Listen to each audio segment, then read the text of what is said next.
I'm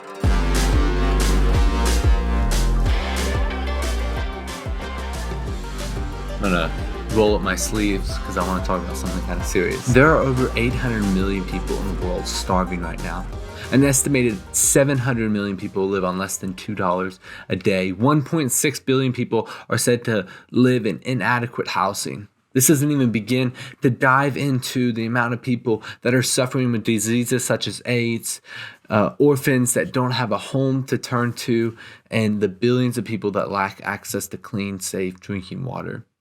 So as Christians, what should we do? Obviously, we should have a heart for the poor and the starving and the hurting people around the world, because Jesus constantly was addressing physical needs throughout his ministry, whether it was feeding the 5,000 or healing diseases or casting out demons. He didn't ignore the physical traumas of the world.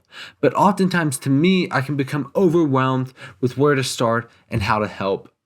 Jesus in Matthew 25 has this beautiful parable where he talks about when he comes back at the end of the world, there's going to be two types of people, the sheep and the goats. And since Jesus is the good shepherd, he's going to separate the sheep and the goats, showing us what's going to be happening at the end of the age. For I was hungry and you fed me. I was thirsty and you gave me a drink. I was a stranger and you invited me into your home. I was naked and you clothed me. I was sick and you cared for me.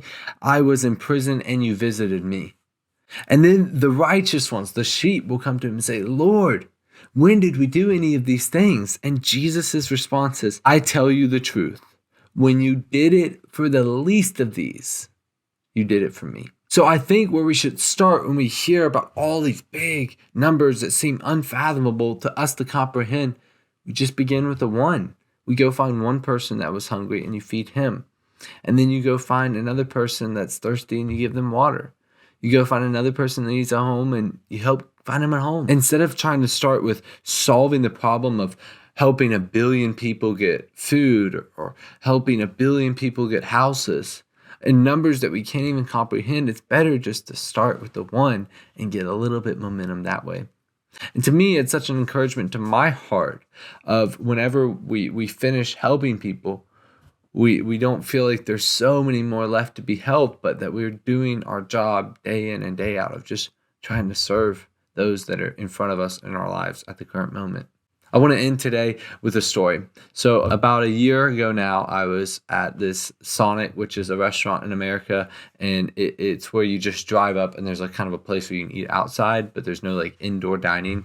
As we're standing there, I'm with a group of Christian. This man, he walks up, but he doesn't come in our group. He's probably, 50 meters, 100 yards away from us. And he takes off his shoes and sits down on a curb. And I remember one of the people in the group scoffing, saying, I think I just saw that man pee in a bush. And he's kind of like laughing at him, thinking that he's better than him. And, that was my initial thought too.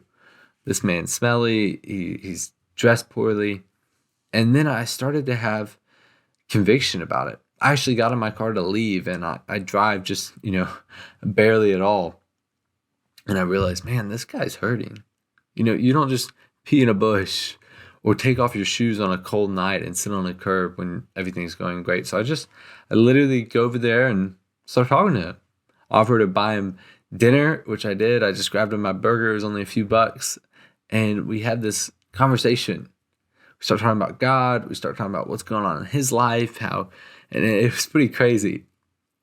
But I don't tell you that story to say, oh, look at me, I bought him a burger. Yeah, go Logan. I tell you that story because of the conviction I got on the way home. This parable came to my mind. And I remember thinking, man, Jesus walked up to our group. Man, I'm not buying him some cheap Sonic burger. I'm going to the nicest restaurant in the town. If he's got shoes with holes in them, we're stopping by the nicest store. I'm emptying out all my piggy bank to help him. And it's just, even now, it's just such a conviction of, am I serving God or am I serving myself? And am I willing to help others when it hurts me? So thanks so much for watching this video. If you enjoyed it, please leave a like. It really does help the channel. And I'll see you back here later as we continue to read through scripture together.